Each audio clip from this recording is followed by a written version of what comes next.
এইটোৱে হৈছে ৩৭ নং ৰাষ্ট্ৰীয় পথ। একদম গুৱাহাটীৰ পৰা ধৰি আমি ডিব্ৰুগড় তিনিচুকীয়া বহুত দূৰলৈ গৈছে। এইটো ৩৭ নং ৰাষ্ট্ৰীয় ঘাইপথটোৰ কাষতে একেবাৰে কাষতে আছে, গাতে লাগি আছে এই মৈদাম। ডিব্ৰুগড়ৰ পৰা প্ৰায় ১৮ কিলোমিটাৰ পশ্চিমত দূৰত্ব আৰু ৩৭ নং এই ৰাষ্ট্ৰীয় ঘাইপথৰ একেবাৰে সমীপতে লাগি আছে এই বৰবৰুৱা মৈদাম। খালি জানো এই মৈদামটো যেতিয়া মই যেতিয়া বাল্যকাল হৈছিলোঁ ৮-১০ বছৰ তেতিয়া গধূলি হ'লে কাঁহী বাতি পূৰা লদিয়াই সেই সময়ত। তেনেকুৱা এটা মানে বিশ্বাস এটা আছে। বৰবৰুৱা মৈদাম চেঁচা ডিব্ৰুগড় জিলা। ইয়াত প্ৰত্নতত্ত্ব সঞ্চালকালয় অসমে এখন জাননী জাৰি কৰি থৈছে। এই প্ৰত্নতাত্ত্বিক স্থান অসমৰ প্ৰাচীন কীৰ্তিচিহ্ন আৰু তথ্য অধিনিয়ম ১৯৫৯ৰ দ্বাৰা অসম প্ৰত্নতত্ত্ব সঞ্চালকালয় অধীনলৈ অনা হৈছে, যিয়ে এই কীৰ্তিচিহ্ন ধ্বংস, স্থানান্তৰ, ক্ষয় ক্ষতি, সলনি, বিকৃত, বিপদগ্ৰস্ত অথবা অপব্যৱহাৰ কৰিব তেওঁ ৩ মাহ পৰ্যন্ত কাৰাদণ্ড নাইবা ৫,০০০ টকা পৰ্যন্ত জৰিমনা বা উভয় দণ্ডৰে দণ্ডিত হ'ব পাৰে। প্ৰত্নতত্ত্ব সঞ্চালকালয় অসম, আমবাৰী, গুৱাহাটী। প্ৰত্নতত্ত্ব বিভাগে য'ত তেওঁলোকৰ অধীনলৈ ঠাইবিলাক আনিছে, ইতিহাসৰ যিমানবিলাক গুৰুত্ব থকা ঠাই সেইবিলাক তেওঁলোকৰ অধীনলৈ আনিছে আৰু অধীনলৈ আনি এনেকুৱা এখন জাননী সকলোবিলাক ঠাইতে তেনেকৈ ধৰণে জাননী এখন লগায়। আৰু ইয়াতো অসম চৰকাৰ প্ৰত্নতত্ত্ব সঞ্চালকালয় অসম বৰবৰুৱা মৈদাম চেঁচা ডিব্ৰুগড়। আমি কৈছোঁৱে যে ডিব্ৰুগড় নগৰৰ পৰা প্ৰায় ১৮ কিলোমিটাৰ পশ্চিমলৈ দূৰত্ব হ'ব আৰু তাতেই চেঁচা নামৰ এই ঠাইখন অৱস্থিত। ইয়াতনো কি লিখা আছে আহকচোন আমি পঢ়ি চাওঁ। মৈদাম চেঁচা ডিব্ৰুগড়কে বৰবৰুৱা মৈদাম ডিব্ৰুগড় জিলাৰ চেঁচা অঞ্চলৰ ৩৭ নং ৰাষ্ট্ৰীয় ঘাইপথৰ উত্তৰ দিশত অৱস্থিত।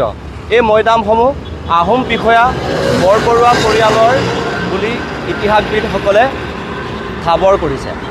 অসম ঐতিহাসিক স্বাক্ষৰ বহন মৈদামসমূহৰ অসম বুৰঞ্জীৰ এক সুকীয়া বৈশিষ্ট্য আছে। প্ৰত্নতত্ত্ব সঞ্চালকালয় অসম, আমবাৰী, গুৱাহাটী।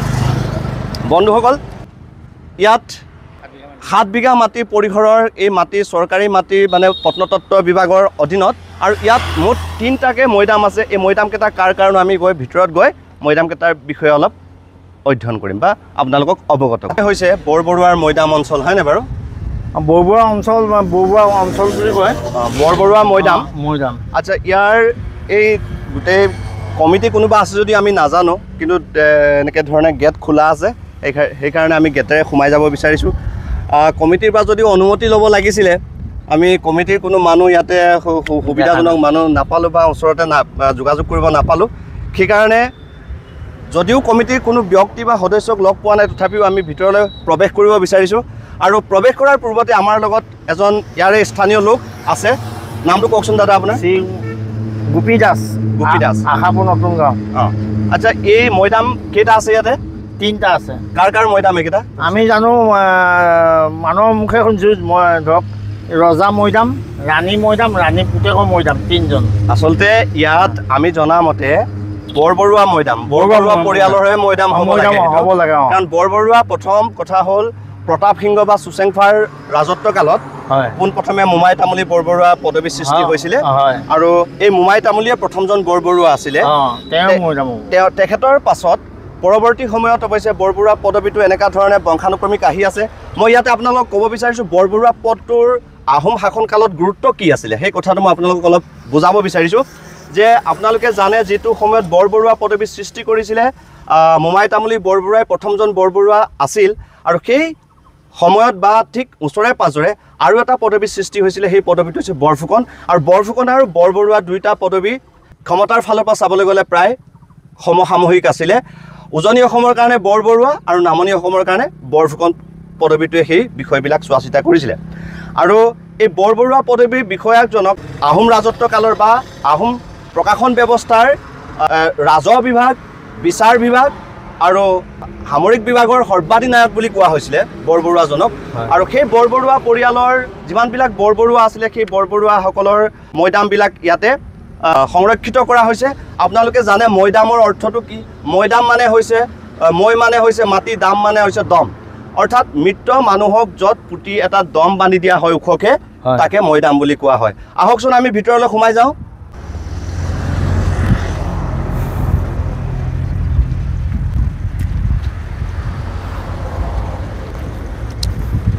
এইটোৰ সিটো পাৰেও আছে নেকি?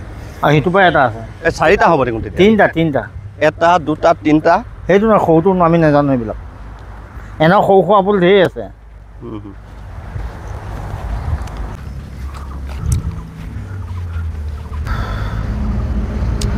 এইটো দেখিছেনে? এইটো মস্ত ডাঙৰ এটা প্ৰকাণ্ড মৈদাম এইটো।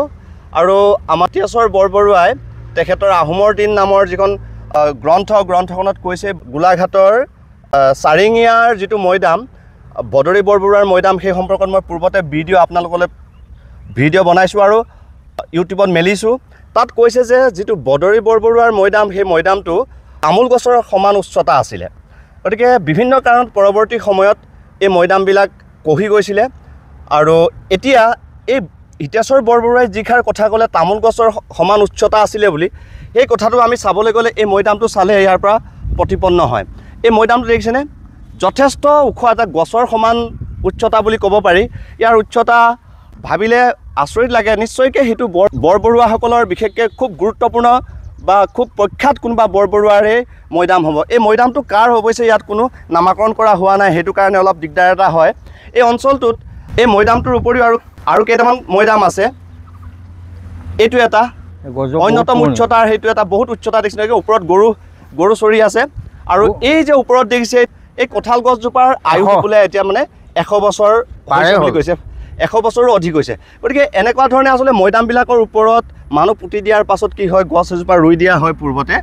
আৰু ইয়াতো আছে এই মৈদামটো গছতকৈও উচ্চতা অধিক হ'ব। গতিকে এই দুটা মৈদামৰ উপৰিও ইয়াত আৰু সৰু সৰু কিছুমান মৈদাম আছে। এইটো এটা মৈদাম, এইটো চাইডে এটা মৈদাম দেখিছেনে? এই মৈদামটো কাৰ সেইটো চিনাক্তকৰণ কৰিব পৰা হোৱা নাই।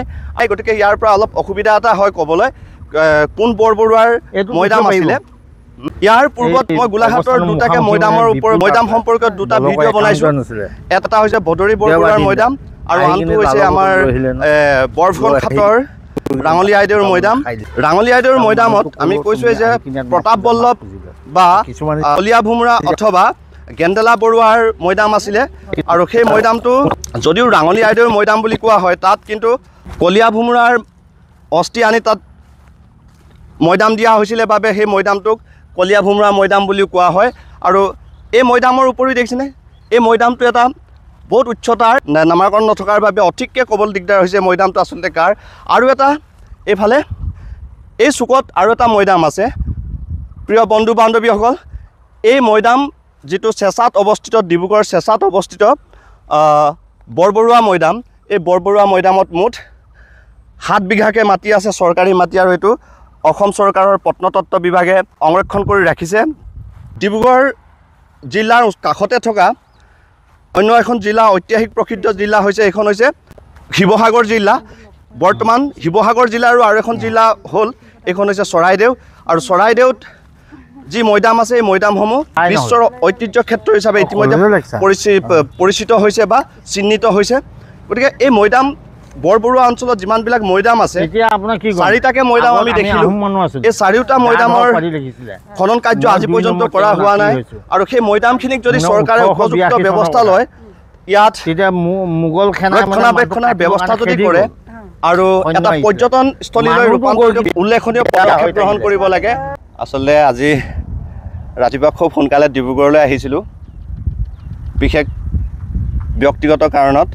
আৰু আহি থাকোঁতে ডিব্ৰুগড়লৈ অহা যোৱা কৰোঁতে প্ৰায়ে সেই বৰবৰুৱা মৈদাম ভাগ আমি মানে দেখোঁ, দৃষ্টিগোচৰ হয় আৰু সেইকাৰণে চাই যাওঁ।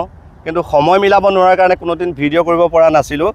আজি এই সুযোগ পালোঁ, সুযোগ এটা ল'লোঁ আৰু লৈ কৰি লগত আছে আমাৰ গোপী দাস। তেখেতে আমাক অলপ মৈদামৰ সম্পৰ্কে তেওঁ বুজি নোপোৱা কথাখিনি পৰিষ্কাৰ হোৱাত সহায় কৰিছে বুজাই দি।